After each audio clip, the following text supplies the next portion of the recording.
pagi semuanya anak-anak. Pagi, Pak. Bagaimana kabarnya pagi ini? Baik.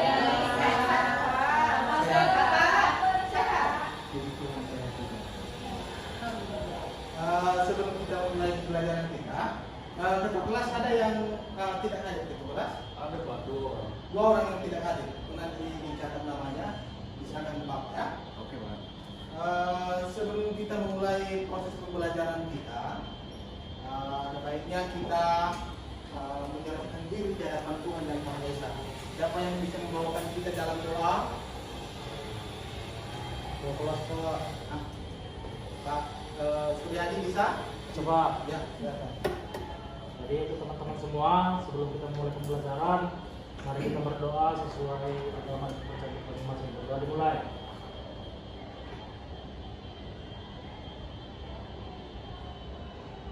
Berdoa selesai. Ya. Terima kasih Suryadi.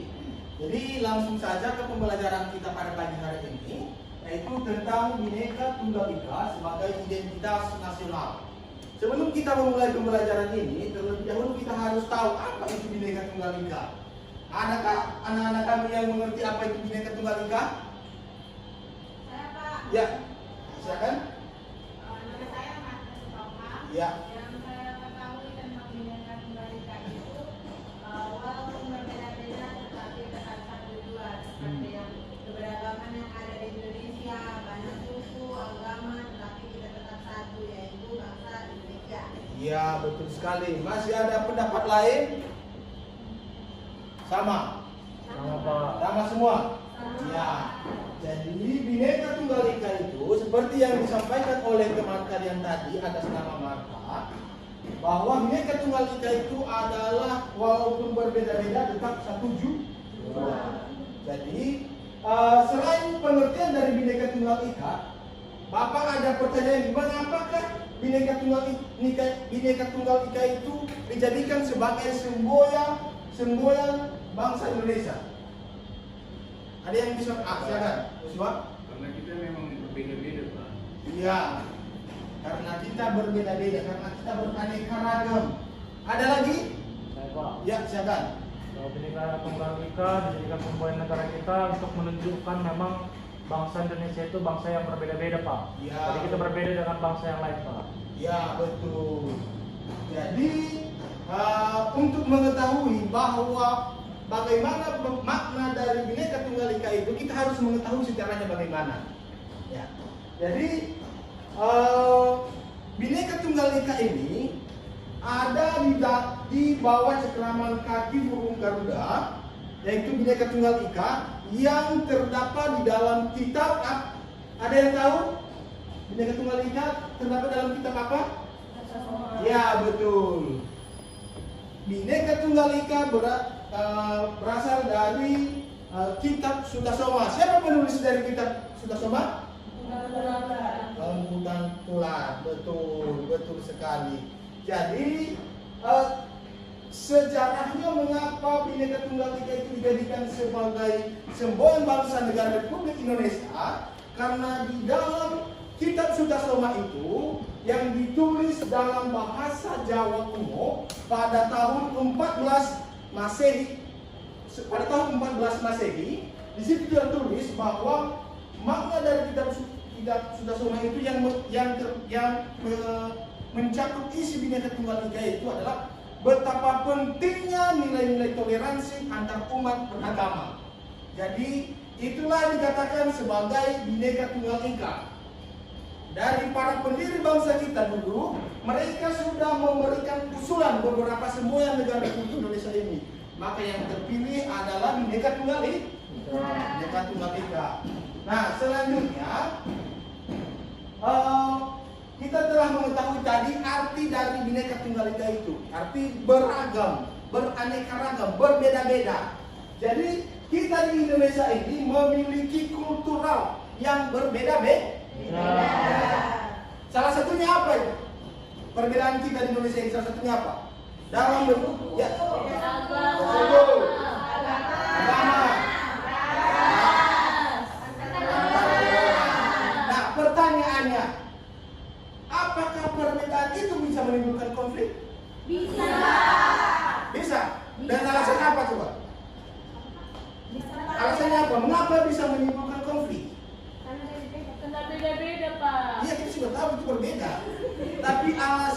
mengapa itu bisa menimbulkan konflik? Pak, Ya, jangan.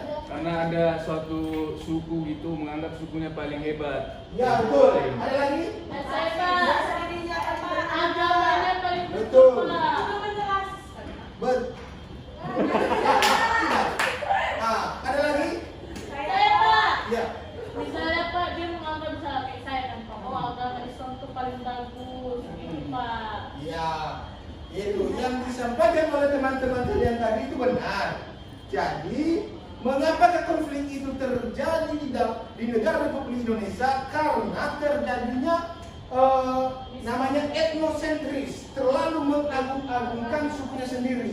Contohnya, ketika saya sebagai suku Nias misalnya, saya menganggap suku saya paling hebat di dunia ini.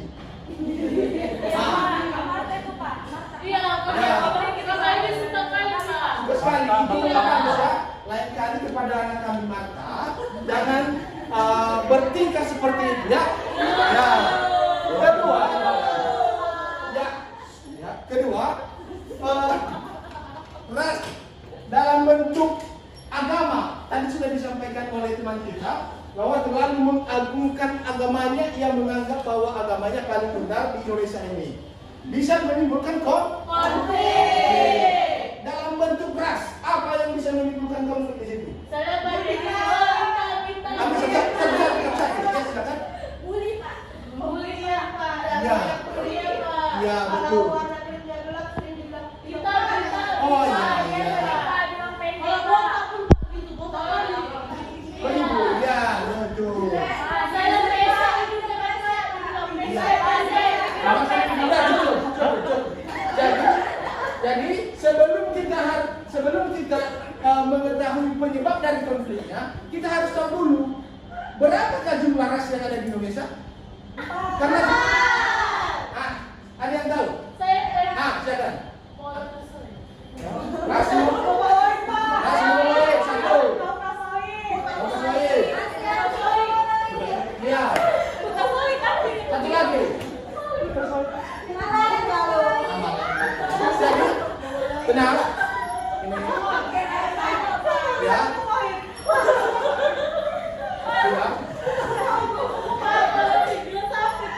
Udah tenang. Ya. Jadi, kalau Bapak bertanya, kita di Sumatera ini termasuk ras apa?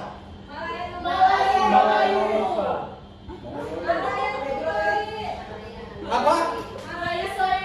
Mongoloid. Jadi konflik itu bisa terjadi ketika kita yang mayoritas ras Mongoloid di Sumatera ini menganggap saudara kita yang ada di Papua misalnya bahwa mereka itu orang-orang yang jelek. Kita katakan kepada mereka misalnya. Ya. Itu tidak boleh. Contoh ya Pak, contoh. Contoh.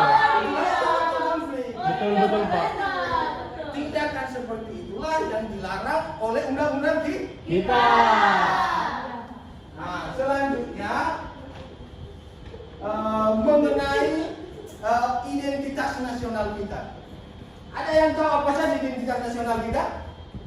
Saya Pak. Nah, apa? Saya Pancasila Pak. Pancasila. Ya, itu kan Apa lagi? ideologi negara kita.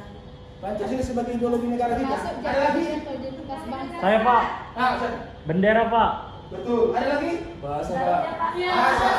Ya, betul. Yang disampaikan teman-temanmu itu benar. Jadi yang menjadi identitas nasional kita adalah termasuk bendera. Bahasa kita itu bahasa Indonesia.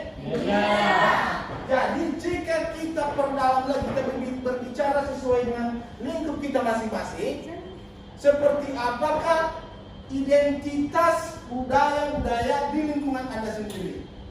Ini saya minta nanti kepada anak-anak kami untuk membentuk kelompok dan mengerjakan soal nanti yang Bapak siapkan tentang identitas budaya masing-masing. Nah, jadi kita bentuk kelompok ya dari jumlah berapa jumlah siswa di sini ketua? Dua orang yang hadir. Seperti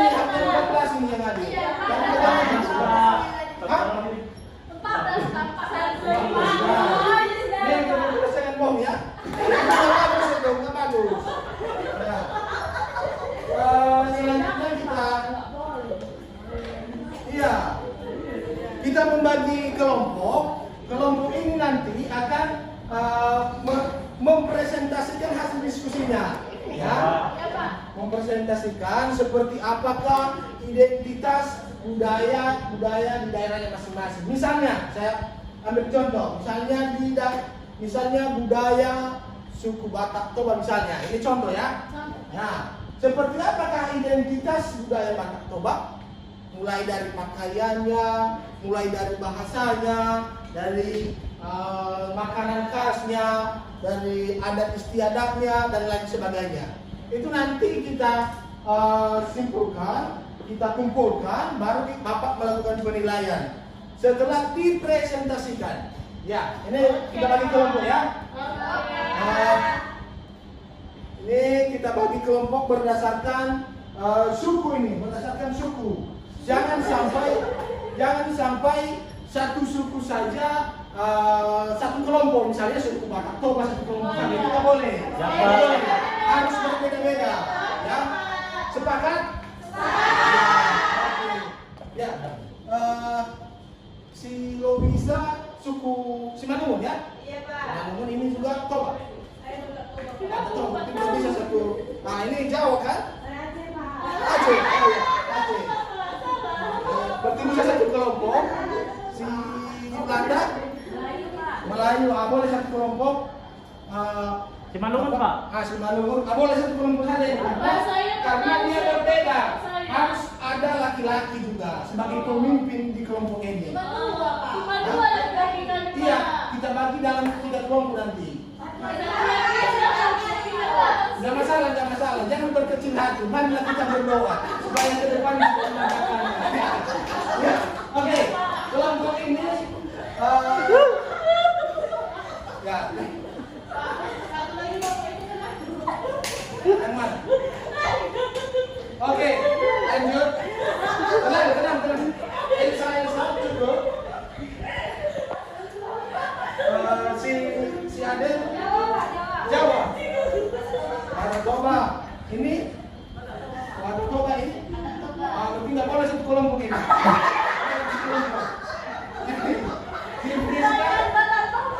Friska satu kelompok di belakang ini kelompok dia. Ya. Ini nanti satu kelompok ya. Termasuk kelompok ini, kelompok 2. Itu apa? Mana yang abang bisa? Ini satu kelompok mana ya? Si Dinda, si Friska, satu kelompok dengan si Yosua, Seberani ya. Oke, kita bagi. Ya. Ini silakan dituliskan di selembar kertas. Aduh, Bapak sudah.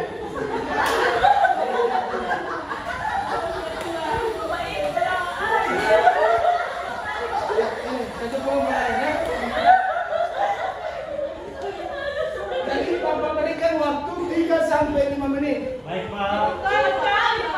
Iya, karena kita memiliki keterbatasan waktu. Oke, silakan dikerjakan per kelompok. Silakan bertukar pikiran dengan teman sebaya. Setelah itu presentasikan. Mau kemana? Oh iya, silakan.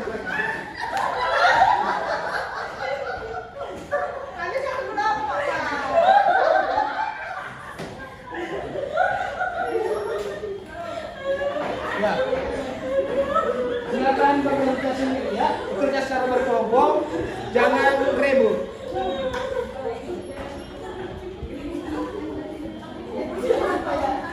Ini waktunya 3 sampai 5 menit ya. Pak, coba tulis tadi Pak apa yang mau kami isi, Pak. Itu, Pak. Oke.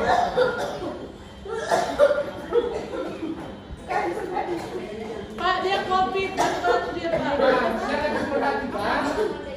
Ini yang kalian masukkan di situ, yang kalian diskusikan, yaitu satu tentang identitas budaya.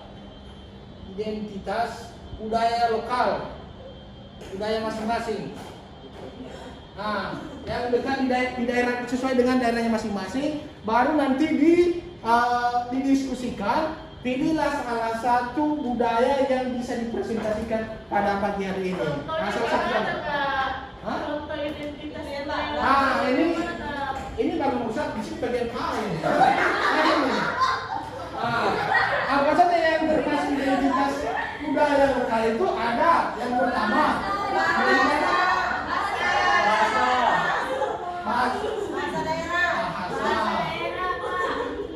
Ini Pakaian adat. ada adat istiadat. Mulai dari pakaian, pakaian,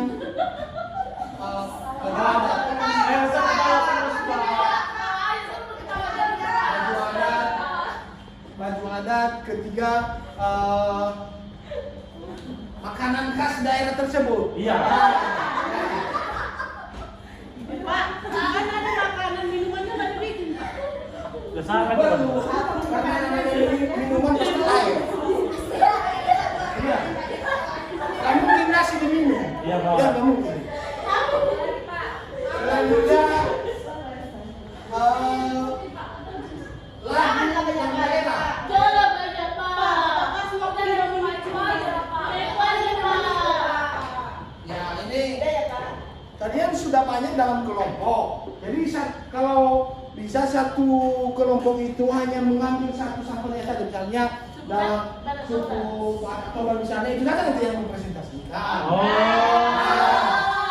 Ya, tapi yang ditulis di selebar kertas itu harus semua ditulis di sini. Nah, Maksudnya ya Pak. iya betul. Ya silakan ya. Waktunya tinggal 2 menit lagi. Ya, silakan.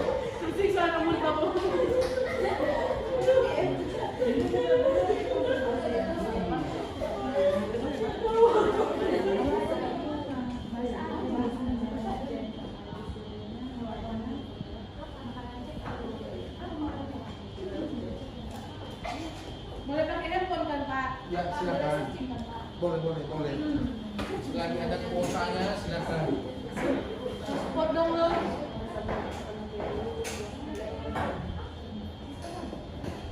Osmod.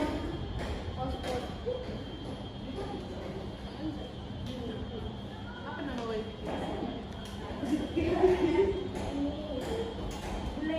Mana tuh pakai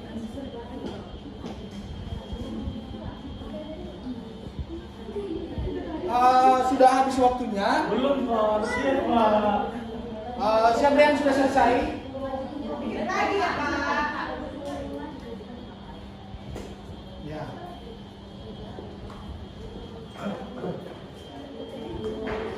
Ada ini sudah selesai? Belum. Ini sudah habis waktunya. Jangan dipercepat. Kelompok 1 sudah Pak. Sudah. Oke. Nah, jadi sambil mengerjakan tugas kelompoknya masing-masing, mari kita dengarkan kesimpulan dari kelompok 1. Ya, kelompok 1 silakan. Berdiri di depan Pak. Boleh berdiri di depan, boleh di tempat. Lebih bagus di depan. Ya, baik kami dari kelompok Cetar Memahana Badai Pak. Ya. Dari kelompok kami Pak. Saya perwakilan dari kelompok 1 Pak. Dan kami beragam nih Pak. Ada suku Aceh, ada Batak, Singalongo, Toba, Melayu. Jadi perwakilan dari kelompok saya Pak. Saya suku Aceh. Bahasanya itu adalah bahasa Aceh Pak. Kemudian makanan khasnya itu Pak ada mie Aceh, ada asam doang Pak, ada kuah, ada pepaya, terus rambutnya itu bumbu jepah, tarian Aceh itu Pak yang paling terkenal itu tari saman Pak. Itu udah ini Pak udah menjadi warisan budaya Indonesia juga Pak, udah diakui sama UNESCO Pak tarian adat Aceh itu Pak. Oke, terima kasih. Tepuk tangan.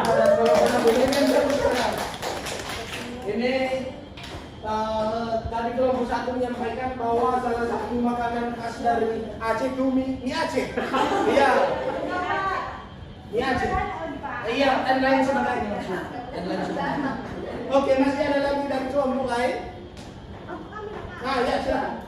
Silakan. Ya, silakan boleh. Di sini, di depan. Biar teman-teman bisa melihat.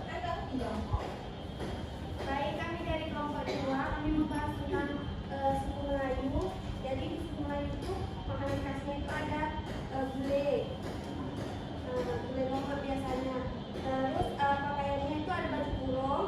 Terus alat musiknya itu zapin. Gendang juga bisa. Baru lagunya itu kolerang, tariannya itu Japin Melayu. Oke, terima kasih banyak tepuk tangan. Nah, ini yang sangat bagus. Berarti dari sini kita sudah menunjukkan bahwa ada perbedaan. Baru dua ini, baru dua, satu lagi. Ini sudah selesai? Sudah, Pak. Nah, silakan. Silakan. Ya, silakan.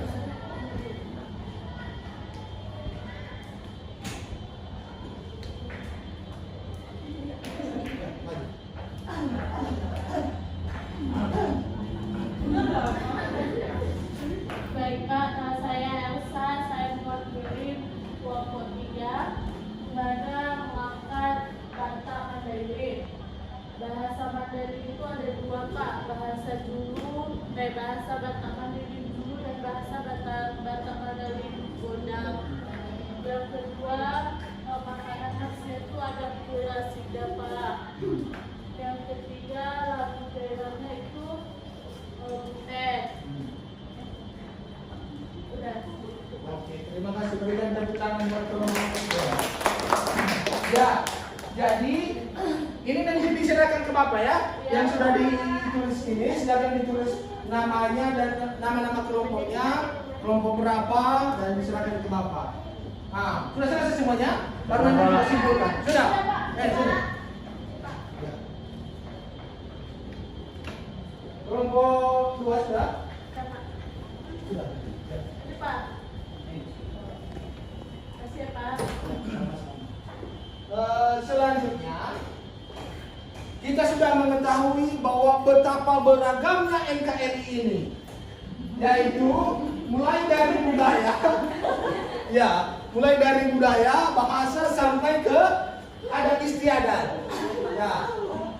Apakah pentingnya identitas nasional? Inilah pentingnya. Keberagaman menjadi jati diri manusia Indonesia. Berarti keberagaman itu menjadi salah satu identitas masyarakat Indonesia, bahwa negara ini adalah multikultural. Kedua, keberagaman menyatu dalam semboyan Bhinneka Tunggal Ika, yaitu keberagaman ini menyatu di dalam cakupan NKRI, yaitu patuh terhadap undang-undang yang dianut oleh masyarakat Indonesia, yaitu Pancasila sebagai sumber dari segala sumber hukum. Ya, jadi kita harus patuh dari nilai-nilai Pancasila itu, baru turun dari nilai Pancasila itu ke Undang-Undang Dasar. Baru dari Undang-Undang Dasar itulah melebar beberapa undang-undang yang ada di Indonesia. Ya. Selanjutnya ideologi Pancasila menjadi perekat keberagaman Indonesia. Jadi ideologi Pancasila itu adalah ide dari masyarakat Indonesia yang sudah diwakili oleh pendiri-pendiri bangsa kita pada zaman dulu. Ya, jadi itulah yang menjadi perekat keberagaman kita di Indonesia ini. Ya, itu saja identitas nasional yang bisa saya sampaikan. Barangkali ada siswa-siswi kami yang kurang mengerti tentang apa yang kita bahas pada pagi hari ini, Bapak berikan kesempatan.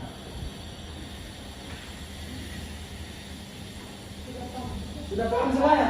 Oke. Jadi karena sudah paham, minggu depan Bapak ingatkan kembali. Kalau misalkan ada yang tidak tahu, berarti dia masih belum paham. Berarti itu termasuk unsur kebohongan. Ya.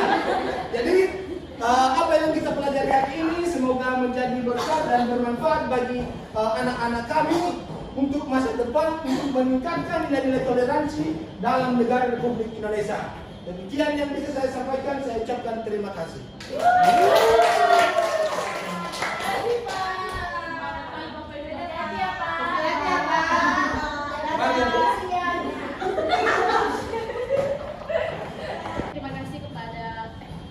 Terima kasih kepada Bang Ayus dan kelompok yang telah melakukan kegiatan di Teaching menekankan pada bagian asesmen.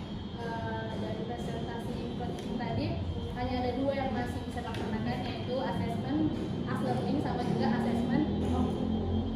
asesmen for learning. Kenapa? Karena untuk offline sendiri belum bisa dilakukan, yaitu learning itu kan UAS, UTS, jadi itu belum bisa dilakukan. Sedangkan untuk asesmen learning tadi itu di bagian awal bagus tadi udah buat pertanyaan formatif untuk mengetahui bagaimana pengetahuan awal peserta didik terkait mobilitas nasional.